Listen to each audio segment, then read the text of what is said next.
যত তাড়াতাড়ি সম্ভব অভ্রকে গ্রামের স্বাস্থ্যকেন্দ্রে নিয়ে আসে সুদীপা। গ্রামের স্বাস্থ্যকেন্দ্র, সেখানে সুযোগ সুবিধা অনেক কম, ওইদিকে অভ্রর চোটটাও অনেক বেশি।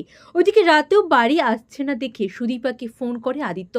সুদীপা তখন ফোনে বলে যে এখানে একজনের ট্রিটমেন্টের খুব প্রয়োজন, নদীতে ভেসে এসেছে, মনে হয় কোনো চোট পেয়েছে, বুকের বাঁ দিকে গুলি লেগেছে। এই কথাটা শোনার পরেই আদিত্যর কি যেন মনে হয় যে ওটা আমার দাদাভাই হলেও হতে পারে। তাই নবীনপুরে ছুটে আসে সে।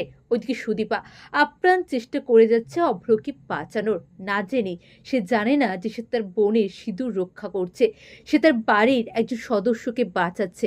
ওদিকে আদিত্য এসে সুদীপাকে বলে, সুদীপা, এ আমার দাদাভাই অভ্র, আমরা ধরেই নিয়েছিলাম যে দাদাভাই ফিরবে না, দাদাভাই মিসিং, দাদাভাই মারা গেছে। তো তুমি যেই কাজটা করলে আমি কোনোদিনও ভুলবো না। গোটা পরিবার তোমার কাছে ঋণী হয়ে রইলাম সুদীপা। আজকে তুমি প্রমাণ করে দিলে যে আমি তোমাকে বিয়ে করে কোনো ভুল ডিসিশন নিইনি। হ্যাঁ বন্ধুরা, অনুরাগের ছোঁয়ার আগের পর্বে এমনটা হলেই কেমন লাগবে অবশ্যই কমেন্ট করে জানান। চ্যানেল নতুন হলে চ্যানেলটা সাবস্ক্রাইব করে দিন। ওদিকে সুদীপা নিজের বোনের স্মৃতির সিঁদুর রক্ষা করছে, না জেনে। সে না জানে পরমা তার বোন, আর না জানে অভ্র মানে সে যাকে এতক্ষণ সেবা শুশ্রূষা করছে, যা ট্রিটমেন্ট করছে, সে চৌধুরী বাড়ির ছেলে, আদিত্যর বড় দাদা। যেহেতু গ্রামের স্বাস্থ্যকেন্দ্র, তাই সেখানে সুযোগ সুবিধা খুবই সীমিত।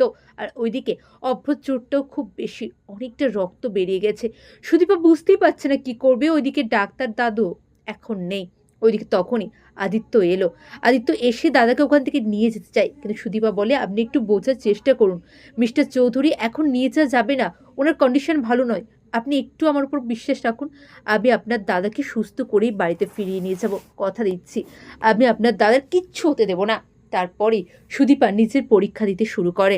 হ্যাঁ, সে অভ্রকে ভালো করে তোলে, ভালো করে সে আদিত্য অভ্রকে নিয়ে বাড়িতে ফেরে। ওইদিকে বাড়িতে তখন সবাই কান্নাকাটি করছে, অভ্রের শ্রাদ্ধানুষ্ঠানের জোগাড় করছে। আর সেই মুহূর্তে এইভাবে আদিত্য, অভ্র আর সুদীপা চৌধুরী বাড়িতে ঢুকলো। হ্যাঁ বন্ধুরা, অন্য কিছুর আগের পর্বে আপনারা এমনটাই দেখবেন। এবারে কি তাহলে অভ্র আর পরমার মধ্যে